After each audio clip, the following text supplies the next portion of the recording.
Hi, Pete Bridle here again with Pegasus Risk Management. Many companies track key performance indicators such as injury rates and downtime, but just how effective are these metrics in determining the likelihood for a future serious, even potentially catastrophic event? Well, let's take a look and see. In many industries and across many different organizations, when someone asks about safety performance, the answer is almost always given in terms of occupational injury rates. Why? Well, such things are easy to relate to and pretty straightforward to measure. After all, what organization wants to see its employees actually getting hurt? And so metrics are established to determine if somebody gets injured while executing the work, and where in many cases the worst outcome is often considered to be a fatality.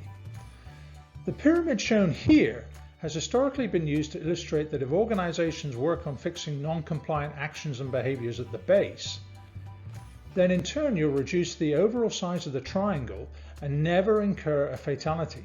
Sounds reasonable enough, but whether you subscribe to this notion or not is a subject for a separate discussion and not one we intend to cover here. Needless to say though, many organizations will measure such things as lost time injuries and as a way to determine overall safety performance. But events that relate to major operating risk really occur because of injuries sustained during the execution of work, but more because work on critical safeguards, or what's commonly referred to as barriers, have not been performed correctly. This results in their overall degradation and increases the likelihood of a serious and perhaps even potentially catastrophic event. Take the example of this blowout preventer used in oil and gas operations. For those not familiar with the industry, just think of this as one very big pressure control valve. To prevent disaster, it is critically important that this control valve always functions.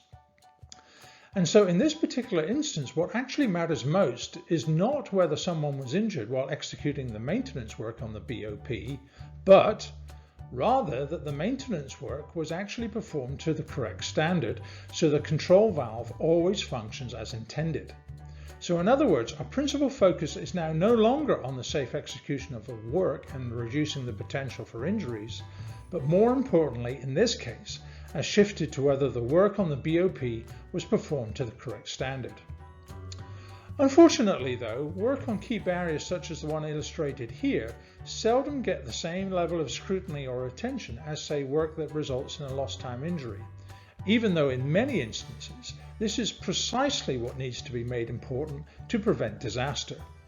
And so in using occupational injury rates as their principal yardstick, organizations are often left in the dark about the reality for a potentially catastrophic event. Another way to look at this same scenario is to risk rank the maintenance work on the BOP. In this example, because the work is taking place on a critical safeguard or barrier, there are two very separate and distinct aspects of safety performance that need to be considered and measured. The first, and probably more familiar aspect, has to do with preventing occupational injuries. So in this case, our focus is on executing the work in such a way that someone doesn't get hurt. Given the sheer physical size of the BOP, the maintenance work may require the use of fall protection, given the work may have to be conducted at a height over 6 feet or around 2 meters.